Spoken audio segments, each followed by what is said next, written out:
And here some of us were thinking the Wickerbottom Wartox Maxwell Wirt Walter and Winona update was gonna officially drop today. But nope, seems to me that Clay woke up and chose violence this afternoon. Not only do we have a very recent and entirely new hotfix that may have just changed the game forever, there are still a few older tweaks left unmentioned, believe it or not. But hey, even if this means that we've gotta wait a few more days to play it all, at least we'll have some company now. It's gonna be some hostile company, sure, but company nonetheless. Folks, say hello to the new hostile flare here. Available immediately like normal flares, the thing will actually cost us 3 of them suckers alongside some glamour goop for the potential to force enemy spawns. Not every enemy, mind, at least not yet, but now we have a way to generate pirate raids, Mac Tusk hunting parties, and even the big bad deer clomps over and over and over again.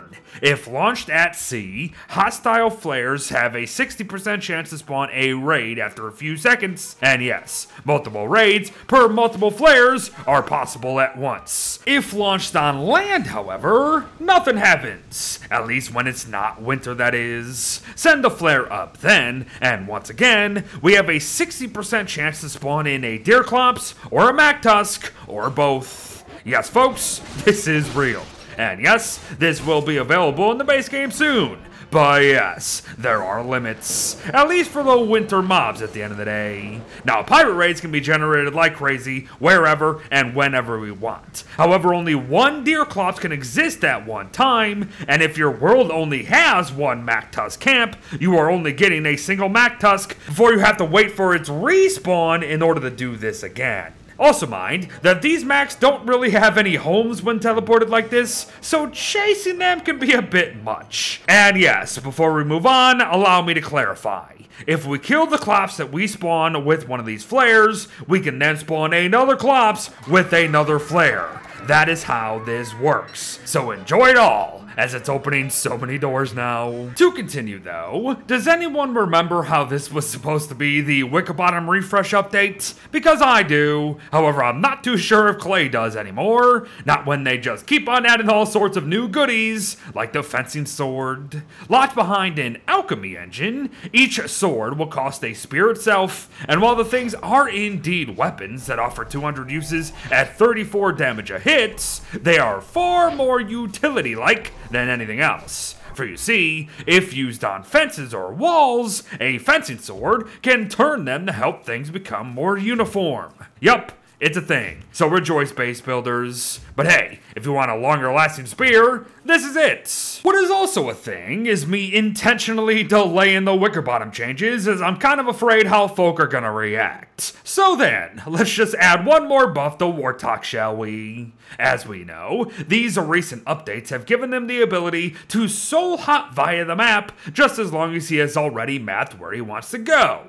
The thing is though, he was never able to hop onto boats, even if they were visible. But all that changes today, as icuranmes here can now be locked onto, meaning Wartox players can essentially warp onto moving boats and the boat caravans. Oh yes, our imp dude just keeps getting better. As does Maxwell to a degree, at least in my opinion. So before we fire through the Wickerbottom nonsense, you should know that like Wickerbottom, Maxwell can now spawn guaranteed nightmare creatures if he happens to read any book while already cuckoo for Cocoa Puffs. This is pretty darn useful, honestly. And again, both Wicker and Maxwell can make use of it, so make notes. We essentially have portable nightmare fuel farms in the palm of our hands. But yes, it's finally time to calmly discuss some of the new Wickerbottom quote-unquote nerfs. The biggest being the change to a bookcase's crafts. Each bookcase now costs 4 living logs, and while I have seen everyone's negativity surrounding such a tweak,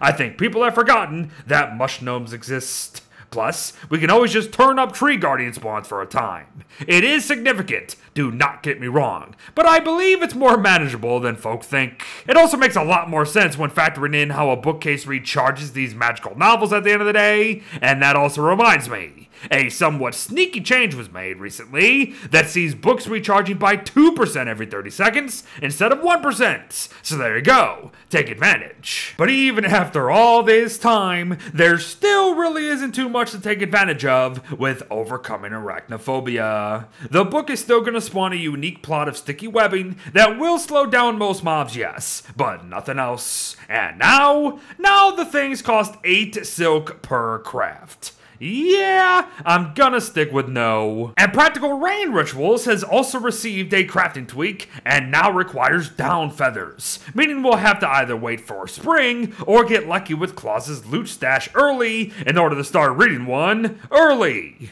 This here change is also pretty darn big, but once again, I don't think it's anything too demoralizing, if you know what I mean. So moving on then to the final notes. Tempering Temperatures might have the same craft, but now offers 5 uses in total, so take advantage. All horticulture novels now work on bulk kelp and mushroom planters, all the while ignoring already growing plants, therefore spamming them is no longer a waste of potential uses, so take advantage. The loyal grumbles spawned via apicultural notes now surround us better, and won't actually cause issues with Abigail, Polly Roger, Gestalt, and Maxwell Shadow Puppets, so yup, you guessed it, take advantage. And finally, stacks of stone fruit can now be blown to bits all at once after years of having to drop 40 plus of the things individually beforehand, so you know it, take advantage, it's all good stuff. And there you have it, everyone. Yet another round of hotfix changes for the Wickerbottom Refresh update that has become oh so much more than a Wickerbottom Refresh update. Be sure to give a gander to all the bug fixes of both these posts, as there are some hidden gems still to be seen, and let me know your thoughts on it all down below.